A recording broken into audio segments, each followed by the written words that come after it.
The headlines say Islam is going to be the largest religion in the world. But Islam is facing a crisis. The terrible deeds of ISIS, done in the name of Allah and following the violent example of Muhammad, have horrified many Muslims who are now questioning their faith. Missionaries to the Islamic world say more Muslims have converted to Christianity since 9/11 than during the entire 14 centuries of Islamic history. Many keep their conversions a secret, afraid for their lives. In London, this British college student from a Pakistani immigrant family left Islam after a lengthy study convinced him the Quran could not be true. We hid his face because Islam teaches that apostates must be killed. If someone leaves Islam or becomes apostate, he is thrown out of his family. His family will be the first one to abandon him. His friends will reject him. He will be killed or he will be persecuted. A lot of my friends, they said, okay, this is the last time we are talking to you because you disrespected Prophet Muhammad. You disrespected Islam. Imran has not yet become a Christian, but has studied the Bible and says Christianity is superior to Islam.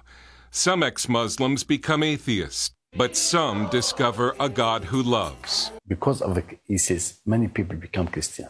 In Sweden, Pastor Fuad Rasho, himself an immigrant from Syria, has baptized more than 100 ex-Muslims. Every week,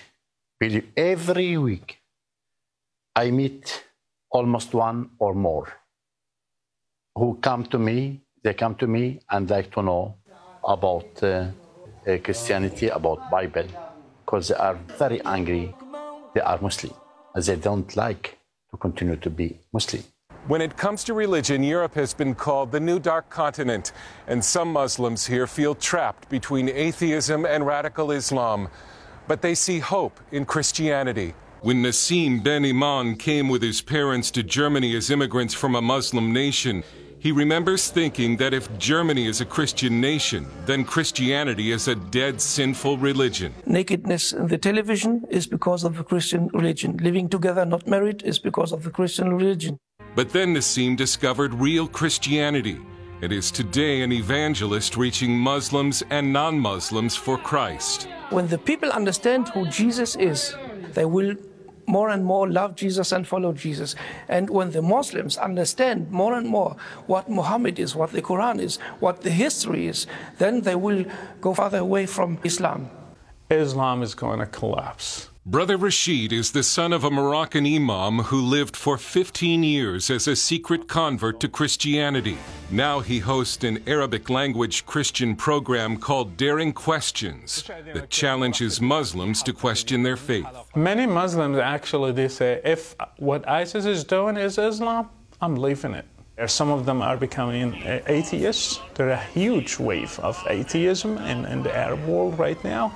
And there is also a huge wave of conversion to Christianity following Jesus Christ. I have never seen something like this. Islam was never faced with this crisis before. Nassim says Islam appears strong, but is only feeding off the spiritual void in many weak Christian nations. Let me say, the greatest power of the Islam is the weakness of the Christians. That's what happens in Germany and I think in America and all the Western countries. Even while it seems that Islam is poised to overtake the West, Brother Rashid says Christians should not fear Islam, a faith that he is convinced is slowly dying. Islam is not God's instrument to judge the West. I think people are afraid because of what they see on the news, but even violence is just a sign of collapse. Dale Hurd, CBN News.